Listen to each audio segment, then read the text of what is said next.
So everybody has minimum security requirements. So what are they? Think about your minimum security requirements. They could be different for different organizations. They may be different in your personal life compared to, say, what they are in an enterprise setting. Password protection, password complexity, for example, password age, minimum password length, right? Could be a security requirement. Encryption for data at rest, encryption for data in transit. Different controls that we have, different policies that we have. Do we have an acceptable use policy? Do we have a security policy? Do we have a password policy, a remote access policy? Tons of security requirements that we can think of. But what's the minimum? What is that baseline that we could set? Again, that's up to you, and it's going to be up to your organization. So what we want to do is make a list of the requirements of what's required and then tie the security requirements to them. So see what the minimum is, see what our security requirements are, and tie those two things together. And that should give us at least the minimum security requirements. Hopefully we're going above and beyond that. Depends on your minimum security requirements, I guess. Then we have service level requirements, an SLR. Now the service level requirements document contains the requirements for a service from the client viewpoint. So what it does is defines detailed service level targets, mutual responsibilities of what the service provider is responsible for and what the customer is responsible for and what the expectations are, and any other requirements specific to a certain group of customers. So it contains the requirements of the IT service from the client viewpoint. So how let's say I'm a client and I have a service provider, how I see what should be going on. Now, a couple times I've mentioned an SLA, service level agreement. This is the beginning of an SLA. This becomes the draft for our service level agreement, the service level requirements. So again, SLR from the client viewpoint. And then training and awareness. Probably one of my biggest pet peeves since I've been in IT, or at least in security when it comes to IT. So we have to think about the appropriate levels and periodic reviews. So for user education and awareness. Now, before we dive into training, we have to think of your audience. Just like about when I talked about reporting. And I said, depending on your audience, you may write a more technical report. You may write a more generalized report. So we have to know who it is we are training. Are we training business users, technical staff, management? Because each audience, they have different outlooks on the business, on the organization, and how it pertains to them. So if you're talking about encryption and you're talking about tunneling and remote access, but these management staff, they don't do any of this and they don't understand what you're talking about, you're not going to have effective training. That could be more geared towards the technical staff. Management and business users, they need the tools, but they don't necessarily need the know-how. They know they need to click here to digitally sign something. That's all they know. They don't need to know that it's being signed with a private key and that gives non-repudiation. And the other end knows that it came from them now because they can't deny. They don't need to know or really need to understand why. They just need to understand how. So each audience group, they have different outlooks. The way they see the business, how it evolves around them and what they do in their business processes. They have different skill sets. So they're all going to need to be educated a little differently.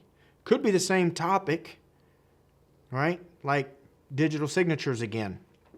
Technical staff. We may talk about private keys. We may even talk about PKI and non-repudiation. But when it comes to digital signatures for everybody else, they don't need to know the why or the how or how it works.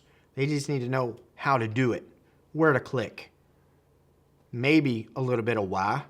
Say, well, this protects you and them because now they know it came from you and it's not an illegitimate email. All you need to say. That should be good enough for them. If they want to know more, you can tell them more. Absolutely. But I'm willing to bet the whole audience won't want to know more about the technical aspect of it. So what's a good starting point of training for an organization? Policies. Security policies. Because we've all seen them once already being in an organization. That's probably there in your welcome packet or your HR packet that you're going to get when you first get hired on. Remember, we talked about user training and awareness training. We have to revisit that every once in a while. Don't rely on that packet they got 5 years ago that they signed that they probably didn't even read in the first place. We have to keep educating them on our policies, on what to do. So security policies and policies in general is a great place to start for user education and awareness. Now, what we decide on what we're going to deliver and who we're delivering it to, now we need to think about how we're going to deliver this. Are we going to do seminars? Are we going to stand up in front of everybody and have conference meetings? Are we going to do a lunch and learn? Provide lunch. Come in here and sit for 50 minutes, listen to this about our new password policy. So they can brown bag it while you're up front on the whiteboard, for example. To do computer-based learning, right, where you can have this information out there, kind of like what you're doing right now, have it recorded, and you can watch it on a computer or a tablet. And you can hear the seminar or the lesson. We could have intranet sites. Maybe we have printed documentation out there on our intranet, internal to our employees, so they can read updated policies, read, updated news or something like that. Whatever you want to stick out there on your intranet site. You could put videos on demand. All right, those could be on your intranet too, but these are previously recorded sessions. So maybe a consultant came in, did a lunch and learn. You all are eating. We have a consultant up front telling us about the latest social engineering attacks and what we need to be mindful of and pay attention to. Well, somebody was recording that seminar and they stuck it on the company file server or stuck it on our intranet. So now you can go at your leisure and look at that video, watch that video. So different ways to deliver trainings. We could have webinars, maybe people telework. So you could have a consultant or an internal trainer do webcams, use whiteboards, visual learning, or virtual learning, So different ways we could deliver that training. This as long as we get that message out to our employees and our end users of how important this is. So what are we going to try and cover first? User habits is a good one to look at first. Like password behavior, right? We've been harping on our end users for years and years and years about password behavior, strong passwords and keeping it secret. Stop putting it on a Post-it note and hanging it on your monitor or putting it under your keyboard or putting it in the top drawer. Not safe locations. It doesn't take an attacker long, if they have physical access, to turn your keyboard over and see your password. Data handling, or the lack of data handling. We might want to talk to them about encryption. How important it is to encrypt your data while it's at rest. If somebody was to come and take your laptop off your desk and you were logged in already, is the data going to be accessible? If you weren't logged in, is it going to be accessible? If somebody took your phone, is that data going to be accessible? Did you encrypt your phone? Did you encrypt your hard drive? Did you encrypt just sensitive files? Data destruction. How are we deleting that data? Is it really being deleted? Is it being wiped? What about equipment? Right? You don't need a hard drive anymore. What did you do with it? Just toss it in the trash? Hope not. What types of devices to use or what types of devices not to use? Don't bring your mobile phones to work. This is not BYOD. Don't bring your own device. It's not secure. It's not allowed. We have a policy for that. It's not allowed on our network. It's not allowed on our wireless. It's not secure. You're introducing a vulnerability. Clean desk policies. Don't leave sensitive data laying around. I don't know how many times I've seen this in a couple jobs where managers you can't even see the top of their desk. Maybe it makes them think they look busier. I don't know. But you'll see sensitive data, like who's getting a raise, what upcoming jobs do we have, things like that. Sensitive data doesn't need to be laying around on a manager's desk. And I'm not saying you're going in there and you're trying to, eavesdrop or anything or do any shoulder surfing. You're just walking by and you can see stuff. Tailgating. Talked about this a lot, right? Somebody just walking in behind you to bypass physical security. We need to let people be aware of this. This happens more times than you would think. And like I said just a second ago, BYOD, bring in your own devices. Does your organization allow them in the first place?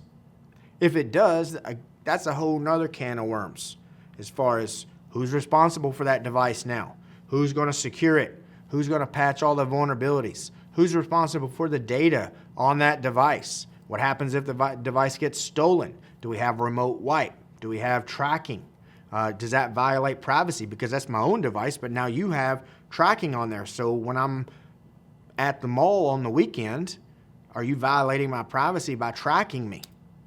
Well, but that belongs in the company because it's got company data. So, yeah, a lot of gray areas there that you'd have to think about when it comes to bringing your own device. Talk about new threats and security trends of what's going on. Talk about the latest and greatest out there.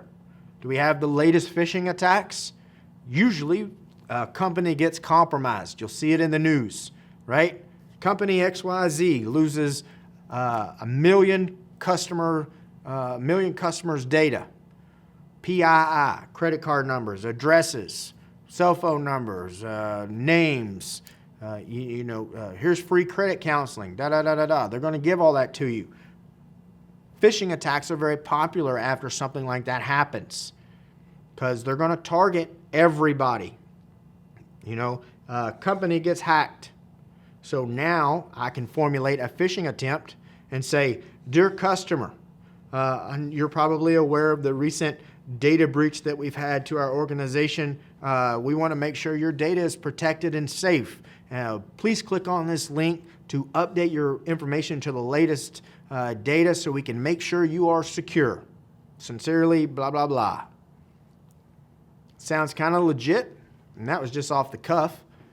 But if you're getting inundated with this, company XYZ's been hacked, company XYZ's been hacked, and you go or do business with company XYZ, and you get an email like that, you may not think straight. Again, we're playing off of people's trust, people's unawareness, if that's a word, of what's going on, and to not click on that link. Talk about the trends for attackers nowadays, like social engineering. Talking to you, just trying to elicit information. Malwares, the latest malwares out there. Ransomwares. The use of social networking in peer-to-peer networking. We want to make sure we train on awareness and dangers of social media, like Twitter, Instagram, Facebook, Kick. There's so many out there, I can't name them all off. All right, we have tons of social networking sites out there. Don't share too much information. Don't post every update of where you are. If you go on vacation, yeah, we like to show our friends vacation pictures. Show them when you get back. Right? If you're leaving your house for a week, don't post every day you're gone because now somebody knows you're not home. That's not hard to find online, right? Don't take all kind of pictures. Don't share too much information about yourself. That's just opening yourself up to vulnerabilities, opening yourself up to risks. The more information I can find out about you, the more I can formulate, say, a social engineering attempt. Because if I know what you like to do or where you like to go hang out or, play golf or go fishing or go camping or play sports, I can target my attack on that. If I know you belong to certain organizations or clubs, I can target my attack on that. If I know you go to work and your wife or your spouse goes to work at a certain time, I can target my attack on that. Just be careful not to share too much information. Point-to-point or peer-to-peer sites can transmit viruses and malware like wildfire. Shouldn't be using them anyway. There are legit uses, but it's not safe. Okay, most of the time it's not legit uses, and again, you're committing a computer crime. So what you're downloading could be against the law. Not only could you be getting infected with malware, spyware, somebody's trying to steal your identity, steal your data, steal your stuff, you may be breaking a law all at the same time. So not only are you going to get infected, now you're doing bad. So it's kind of a double whammy. So peer-to-peer websites or sharing sites or peer-to-peer applications, the software itself, where you can connect to other systems, all right, it's just a bad idea in general. So again, that's user education and awareness. Let them know not to do that stuff. Let them know about the new network threats and security trends, again, so they can stay on top of it. That's that whole awareness. Let them know what's going on so they can stay protected, and in turn, that's going to leave your organization protected as well. So some other topics you could talk about. Social engineering, like we said. You could talk about business continuity, right? Keep it at a high level, perhaps, but what are you going to do if a problem does occur? How are we going to get the businesses back up? That could be like a refresher for your team, right? Business continuity, we have roles and responsibilities of who does what. So bring those particular people in with those roles and again, go over their responsibilities. Just kind of keep them on their toes. Could do the same thing for disaster recovery. Bring in your IT team or your folks for your disaster recovery. Go over their roles, go over their responsibilities. Talk about emergency management, doing like hazardous materials, biohazards, security incident response. Bring in your incident team. Again, go over just a little awareness training, and I'm not saying all day seminars. Do it at lunch. Go down through the team. Say, okay, if this happens, what are you going to do? What are you doing? What are you doing? Outstanding. Make sure everybody remembers. Kind of keep them on their toes. You could talk about risk assessment and data classifications, the importance of each. Let them know, hey, we're getting ready to do a risk assessment. So if you see people walking around in your area, we know you're conscious of that because of user awareness. Thank you. But it's okay. They're there doing a risk analysis for us to make our organization and strengthen stronger and make our security posture stronger. So data classifications, talk about that. Information labeling and handling, right? Why do we have these in place? Let them know. Sometimes people just do things and don't ask questions. Maybe because they're too afraid to ask the questions or they don't know the right questions to ask. They know something's burning back there, and why does this always say it's just confidential? What's so confidential about this? Let them know. Talk about personnel security, safety and soundness, physical security. What about appropriate computing resource use? It's a pretty big one. What is allowable and what's not allowable? Go through scenarios. Could be scenario-based. Say, well, you're at lunch. You're sitting at your desk. Is it acceptable to get on social media? Is it acceptable to get on Facebook? Let's see what everybody says. And say, well, according to our policy, and show them the policy, you're not allowed to get on any social networking sites while here at work. It's against our policy. So now they know. And you don't have to go to somebody's desk and call them out, right? You're just, again, making them aware, just a little refresher. Talk about accidents, errors, or omissions as well. So tons of topics that you can talk about when it comes to education and awareness for security. So we got done with the training, right? It went well, or you feel like it went well. Everybody was responsive. They really enjoyed the lunch, though, right? So now what? What's going on? Well, get some training metrics. See how well you did on your training, right? Have a way of measuring that. How well did they listen? How well did they understand what you were putting out? Was it too technical? Did you just talk at a level that was beyond them because you just got excited, you got into it, and you just started rattling off and you were going and you felt good about it? But you didn't realize you were talking up here when they were understanding down here. It happens. I've been there. I do that more times than I care to admit because I just get caught up when I'm doing it. It happens. But you got to have these metrics in place, right? Like evaluation forms. How did you feel about this training? Was there something that we covered that you really liked? Was there something else that you would like to have seen covered? Did you, I flat out ask them, did you understand the material that was presented?